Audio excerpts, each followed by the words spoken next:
একটা বিষয় আমি বলতে চাচ্ছি, মানুষ দিনই কর্ম করছে, দিনই কর্ম করার পরেও মানুষ ক্ষতিগ্রস্ত হচ্ছে। কোন কোন কারণে দিনই ব্যবস্থাপনার ক্ষেত্রে কর্ম করার পরও ওই কর্মগুলো বিনষ্ট হয়ে যাচ্ছে, কর্মে ক্ষতিগ্রস্ত করা। আমি এই বিষয়ে কয়েকটা পয়েন্ট তুলে ধরতে চাই। তো প্রথম বলি যে সূরা কাফের 105 নম্বর আয়াতে বলছে, যারা আল্লাহ পাকের আয়াত অস্বীকার করে তাদের কর্মফল বিনষ্ট হবে এবং হাসরের দিন বা কিয়ামতের দিন তাদের কোনো ওজনের ব্যবস্থা থাকবে না। অর্থাৎ কোরআনের একটি আয়াত যারা অস্বীকার করলো তার কর্মফল, ইবাদত বন্দিগি, নামাজ, রোজা, হজ, যাকাত যা কিছু করলো তার সব নষ্ট হয়ে যাবে। কি কারণে নষ্ট হবে গো? ওই যে কোরআনে আয়াত অস্বীকার করছে, তারপরও যতটুকু যাই কিছু নষ্ট মষ্ট থাকলেও সেটুকু ওজনই করা হবে না, পচা পেঁয়াজ আর ওজন করব। তাহলে কোরআনের আয়াত অস্বীকার করাটা আমাদের জন্য খুবই মারাত্মক একটা পরিস্থিতি। তো আমরা কোরআনের আয়াত অস্বীকার করি নাকি?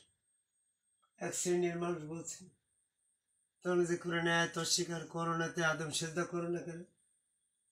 আদম সেজদা করার এই আয়াত তো এই কোরআনের ভিতরেই তো আছে। তো বলছে যে ওটা হচ্ছে ফেরেশতাদের জন্য, ওই আয়াতটা তো আমাদের জন্য না।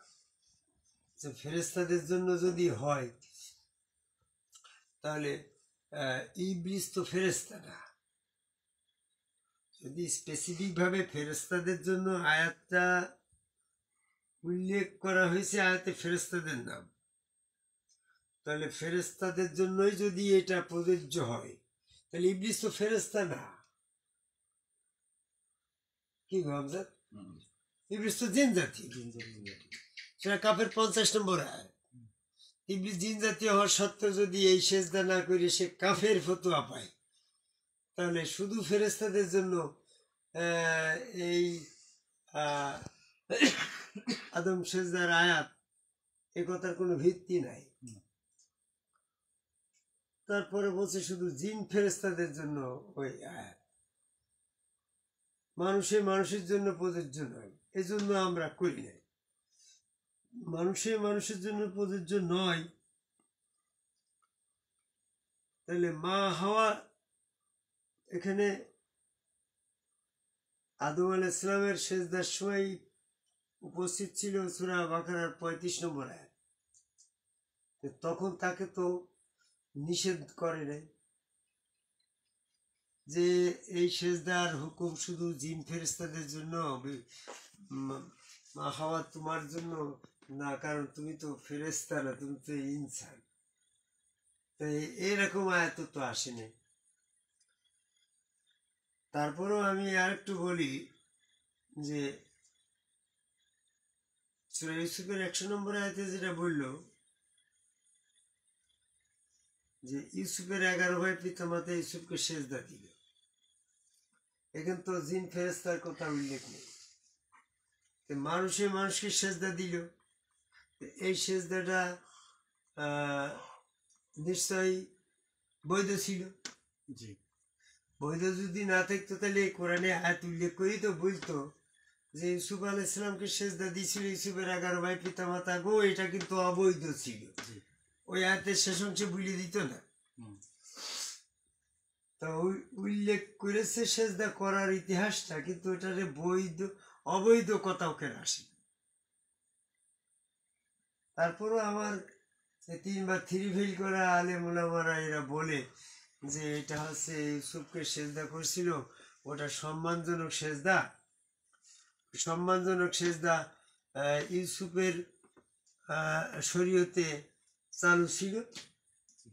ইতিপূর্বে যে সমস্ত নবী ছিল সেই নবীদের শরীয়ত ছিল, সেই শরীয়তের বিধান অনুসারে ওই সম্মানজনক সেজদার বিধান ছিল, মুহাম্মদী শরীয়তে এটা অমিট করা হয়েছে।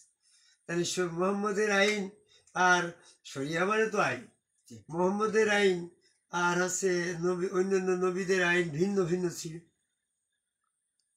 তাহলে মোহাম্মদ সাল্লাল্লাহু আলাইহি ওয়াসাল্লামের আইন যদি ভিন্ন হয়, তাহলে মোহাম্মদ সাল্লাল্লাহু আলাইহি ওয়াসাল্লামের স্রষ্টা একটা, আর ওই ইউসুফ নবীর স্রষ্টা আর একটা। তার কারণ আল্লাহ তো বিধানদাতা, বিধানদাতা যদি একটা হয়, তাহলে আল্লাহ পাকের সেই বিধান দুইটা হয় কি করে?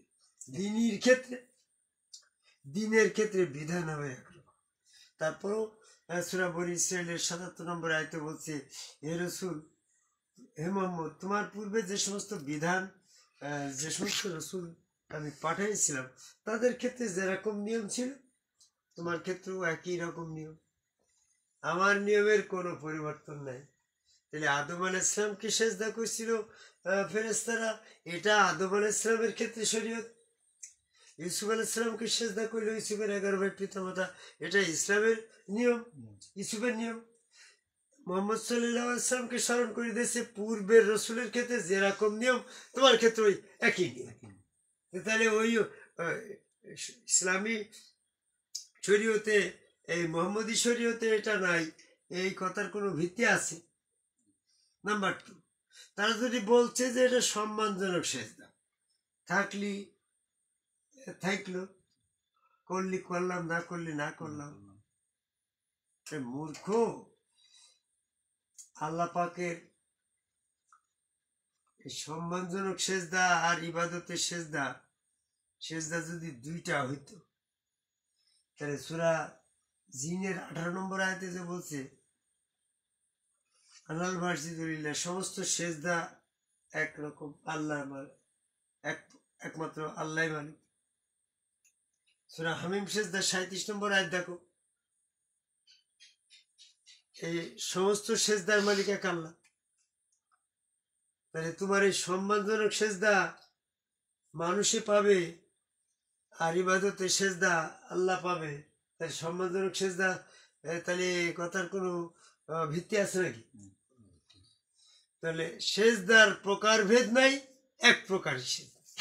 আর সেই সেজদাটা আদম কাবার মাধ্যমে, আদম সুরতের মাধ্যমে আল্লাহকে সেজদা করে, যেটা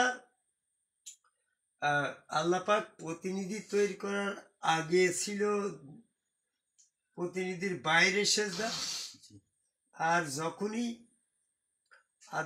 আদম তৈরি হইল, তখন আদমকে প্রতিষ্ঠিত করার জন্য ওই নিরাকারের সেজদাটা, ডাইরেক্ট আল্লাহকে সেজদা করার বিধানটা অফ করে দিয়ে এখানে আদমকে বা আল্লাহকে সেজদার বিধান চালু করল। এই জন্য ফেরেশতারা যেন ইতিপূর্বে যেভাবে আল্লাহকে সেজদা করেছে, ওই সেজদাটা না করে, ওটা যেন বন্ধ থাকে। এজন্য ফেরেশতাদের নাম ওখানে উল্লেখ করবে, তোমরাও এখন থেকে এই সেজদাই করো। এবং ইবলিসকেও বলল, ইবলিস যখন করল না, তখন বলছে, কিসে তোর বাধা দিল? আমি যেটা স্বয়ং নিজ হাতে তৈরি করে তোকে সেজদা দিতে হুকুম দিলাম, তোর কি এত ঝামেলা হইল, কষ্ট হইল? আমি তো তোর স্রষ্টা, ঝামেলা মনে করি তো আমি মনে করবো নাকি গো? তা আমি যখন বলছি তুই ওখানে সেজদা করতে, তোর এত ঝামেলা মনে হচ্ছে কেন? তাহলে এখন আল্লাহ যখন বলছে যে ওয়াসজুদুলি আদামা, আদমের নিমিত্ত সেজদা করো, তুমি তাবলিগ আল্লাহ হাজী সাহেবের এত ঝামেলা মনে হচ্ছে কেন যে ওখানে সেজদা করা আমার জন্য না, ওটা সেজদা করা শিরক, ওটা জিন ফেরেশতাদের জন্য, ওটা মানুষের জন্য প্রযোজ্য নয়। এত ঝামেলার কারণ হচ্ছে তুমি অহংকার করছো, যেমনটা ইবলিস অহংকার করছে। সূরা সাদের 75 নম্বর আয়াত দেখো, আল্লাহ ইবলিসকে ধমক দিয়ে বলছে, কে তোরে নিষেধ করলো? আমি যাকে নিজ হাতে তৈরি করলাম।